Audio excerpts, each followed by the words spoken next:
Sobre as enfermidades neurológicas, que a radiologia intervencionista, também chamada de neurointervenção, atua auxiliando colegas da especialidade de neurologia e neurocirurgia, a gente pode citar as enfermidades que levam a sangramentos cerebrais, por exemplo, aneurismas e malformações arteriovenosas cerebrais, e as enfermidades que levam à obstrução do fluxo sanguíneo.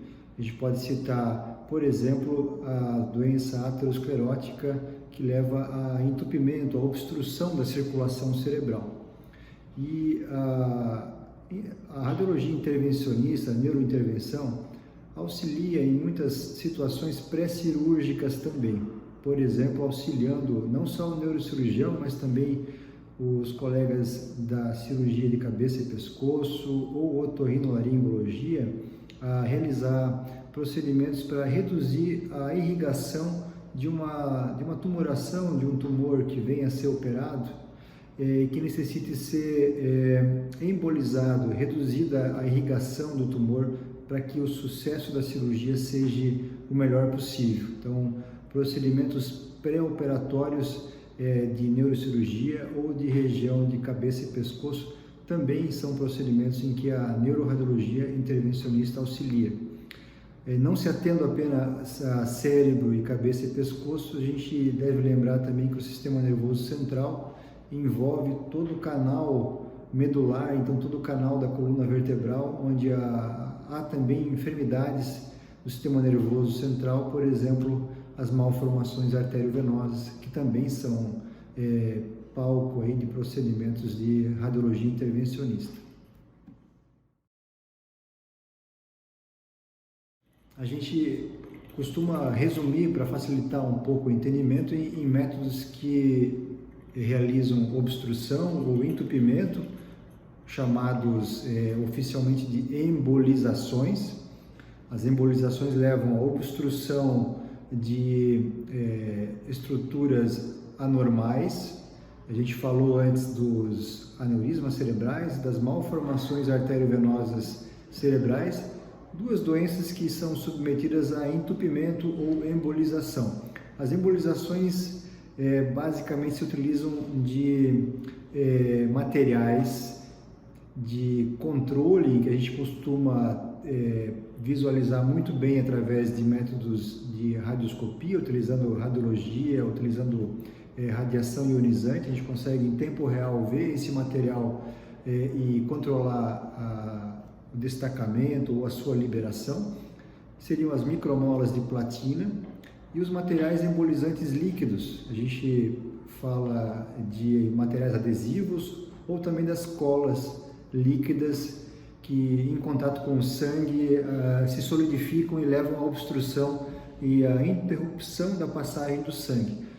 Esse é o objetivo que a gente tem, por exemplo, quando a gente quer tratar um aneurisma cerebral. A gente quer obstruir a passagem do sangue no interior desse aneurisma, que nada mais é que um saquinho na parede da artéria, em que o sangue entra e sai, circula. Então a gente consegue obstruir a passagem do sangue com micromolas de platina, por exemplo, e exclui esse aneurisma da circulação cerebral, e com isso elimina o aneurisma, elimina o risco desse aneurisma vir a romper em algum momento.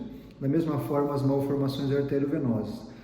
O outro espectro de procedimentos são procedimentos que são utilizados para liberar a circulação, pelo contrário, para tornar mais fácil a passagem do sangue, que seriam as angioplastias, em que a gente utiliza balões ou estentes para reformatar ou restaurar o calibre de uma artéria e fazer com que o sangue novamente flua de maneira adequada.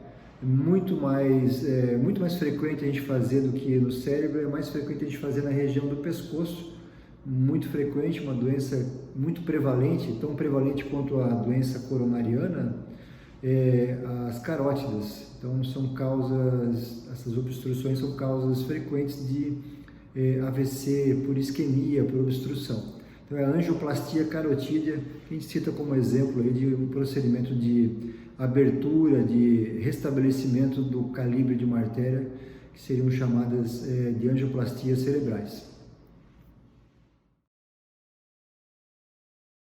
A gente pode citar como vantagem dos métodos de radiologia intervencionista, se a gente comparar com métodos invasivos, como neurocirúrgicos, em que a incisão é realizada no crânio, então necessidade de cicatriz muitas vezes e ressecção de um pedaço da calota craniana, a gente pode comparar a não invasibilidade como uma vantagem do método radiointervencionista.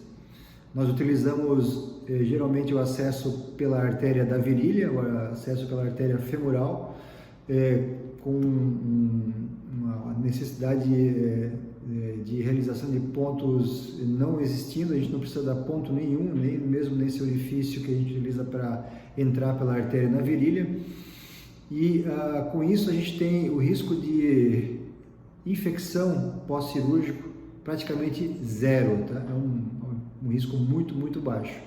Comparado com a cirurgia aberta, então a gente tem essa vantagem, então a não invasibilidade, e com isso o risco de infecção pós-cirúrgico basicamente em torno de zero, e o restabelecimento pós-operatório. Então os pacientes costumam se recuperar e estar em condições de alta, na maioria dos procedimentos, no dia seguinte.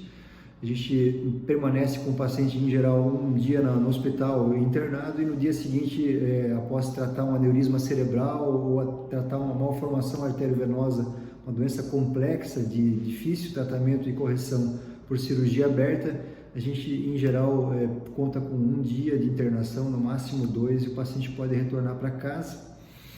Então, o tempo e a necessidade de antibiótico, o tempo de internação muito baixos, seriam vantagens do método de radiointervenção.